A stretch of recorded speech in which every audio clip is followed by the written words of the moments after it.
네, 여러분 안녕하십니까. 이태원 참사 희생자들 명단이 공개가 돼서 전 국민들이 분노의 도가니에 빠져 있습니다. 특히 그 이태원 참사 희생자들의 유가 가족들이 누가 우리의 이름을 불러달라고 했느냐 이러면서 지금 분노를 터뜨리고 있는데요. 일례로 유가족 중에 한 분은 이런 말을 했습니다. 뭐? 이름을 알아야 추모를 할 수 있다고? 이제야 이름을 불러본다고? 누가 우리의 이름을 불러달라고 했어? 아직 조카, 친구 몇 명과 회사 말고는 알리지도 않았는데 제3자가 마음대로 이름을 올리는 것이 말이 되느냐? 이겁니다. 지금 명단, 이태원 참사 희생자들의 명단을 공개한 쪽에서는 아마 이런 착각 속에 빠져 있는 것 같아요. 옛날에 민주화 운동이 한창일 때 1980년대 90년대 이때 민주화 운동에 의해서 큰 피해를 당했거나 희생된 분들을 시위 집회 때 누구누구 열사 누구누구 열사 이렇게 이름을 호명할 때가 있었습니다. 가령 뭐 스스로 극단적인 선택을 해서 그 민주화 열망에 대한 그 자기네 뜻을 이렇게 널리 알리고자 했던 분들을 이제 열사 대접을 하면서 뭐 노동운동을 한 그 현장에서도 마찬가지 민주화 운동이나 노동운동을 했던 현장에서 이제 스스로 극단적인 선택을 하거나 희생되신 분들 이제 이런 분들의 이름을 집회나 시위 때 계속 부르면서 열사라고 하고 그 다음에 가령 천안함 폭침 때 희생된 우리 그 장병들 이제 그 추모식 때 그분들의 이름을 부른다는 거. 그거하고 이거하고는 차원이 다르죠. 완전히 별개의 문제인 겁니다. 완전히 다른 문제인 겁니다. 근데 이 사람들은 지금 그 흉내를 내고 있습니다. 그 흉내를 내고 있습니다. 민들레라는 인터넷 매체 유시민 노무현재단 이사장이 여기에 이제 함께 참여를 하고 있다는 그 민들레라는 단체. 천주교 정의구현 사재단. 그래서 지금 이런 말이 나오고 있습니다. 좋다. 이참에 서로 명단 다 공개하자. 민들레에 참여하고 있는 전 회원들 이름 공개해라. 정의구현 사재단에 몸담고 있는 이 신부들, 사제들 이름 다 공개해라. 다 이번에 이태원 참사 희생자의 명단을 공개한 자들의 명단을 공개하라. 지금 이런 상황입니다. 정작 이태원 참사 희생자의 명단을 공개한 인터넷 매체 쪽에서는 연락을 해달라. 그러면 유가족이 원치 않는다는 연락이 오면은 그분들의 이름은 지워주겠다. 그래서 벌써 몇 분을 블라인드 처리를 했다고 그래요. 이것도 얼마나 오만방자한 짓거리입니까? 아니 사람 팔을 말이죠. 155명의 팔을 다 부러뜨려 놓고 아픈 사람 손들어 병원 보내줄게. 뭐 비유가 꼭 적절한 비유는 아니겠습니다만 그 비슷하지 않습니까?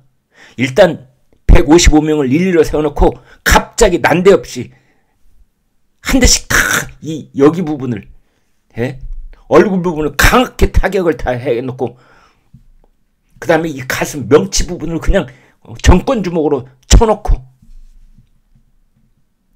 자 아프신 사람은 손 드세요. 내일부터는 안 때릴게요. 이게 무슨 깡패 같은 양아치 같은 행패입니까 이게 도대체. 이건 정말 이 폐륜적 행태라고 밖에는 말할 수가 없습니다. 이 언론 매체 뭐 이 사람들을 언론이라고 불러야 되는지는 저는 잘 모르겠습니다. 인터넷 매체 그냥 해두죠. 아니면 좀 범위를 넓게서 언론들도 보도를 해야 되느냐 말해야 되느냐를 가지고 결정적인 순간에 브레이크를 겁니다. 국익이 걸려 있거나 아니면 어떤 도덕적인 그 맨 밑선이 있는 겁니다. 윤리적인 측면에서 그 밑으로 내려가서는 안 되는 바텀 라인.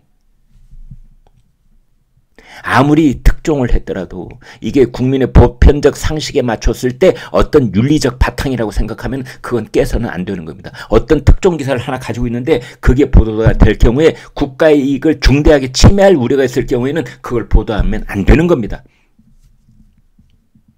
근데 이 사람들은 그것에 대해서 아무런 생각이 없는지 아니면 이것을 정치화하려는 목적으로 재난의 정치화라는 것이죠. 재난을 정치적인 목적으로 활용할 생각에서 이렇게 하는 것인지. 한 유가족은 이렇게 말했습니다. 홈페이지에서 이름이 내려갔다고는 하나 이미 사진 파일까지 다 퍼졌는데 무슨 소용이 있느냐? 그렇습니다. 이것은 이미 엎질러진 물이요 깨져버린 그릇인 겁니다. 이것을 법률에서는 되돌릴 수 없는 피해라고 하는 겁니다. 되돌릴 수 없는 피해. 이런 경우에는 되돌릴 수 없는 피해에 대해서는 보통 피해보다 몇 곡절 더 엄격한 징벌적 변상을 물려야 되는 겁니다. 징벌적 변상을 물려야 되는 겁니다. 이 명단을 공개한 매체, 이 명단을 공개한 종교단체, 사제, 신부 할 것 없이 전부 다 그 희생된 유가족 한 분 한 분에게 가령 100만 원씩 돌아가게 그분들의 마음의 상처를 조금이라도 위로할 수 있는 것 금전적인 배상 말고는 뭐가 있겠습니까? 수백만 원씩 가게 해서 가지고 그 사람들한테 몇십억씩 변상을 물게 해야만 정신을 차리고 그렇게 해야만 이건 변상이 되는 겁니다. 또 이런 유가족도 있습니다. 추모 미사를 한다면서 희생자 명단을 공개한 천주교 정의구현 사재단. 과연 이 성직자들이 유가족들의 마음을 헤아리고 이런 행동을 한 것일까요? 그런 의문이 들었습니다. 사람들을 선동하는 사이비 종교단체와 무엇이 다를 바 있습니까? 어떤 유가족은 또 이런 말을 했습니다. 딸을 잃고 정신없이 지내는 와중에 화를 내야 하는 건지 분간도 되지 않는다. 내가 지금 어떤 피해를 당하고 있는지 그걸 생각할 겨를도 없다. 그냥 가만히 앉아있어 딸의 모습을 떠올리면 딸의 사진을 보면은 그냥 하염없이 눈물만 뚝뚝뚝 떨어지고 이게 지금 유가족들 부모들의 심정입니다. 난데없이 이름과 사진을 공개한다니요. 뭐 어디 가서 뭐 이름을 호명을 쭉쭉쭉 하다니요. 그래서 그거 싫으면은 연락 달라고? 연락을 달라고?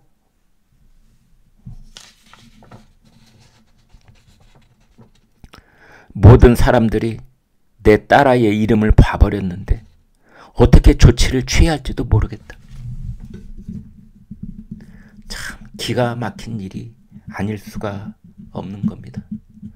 그 유가족들의 피 흘린 호소가 정말 가슴을 아리게 합니다. 누가 우리의 이름을 불러달라 했나? 누가 우리의 이름 불러달라 했나? 이겁니다.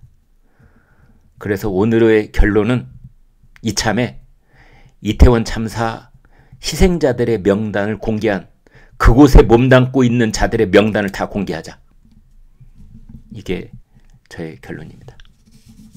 고맙습니다.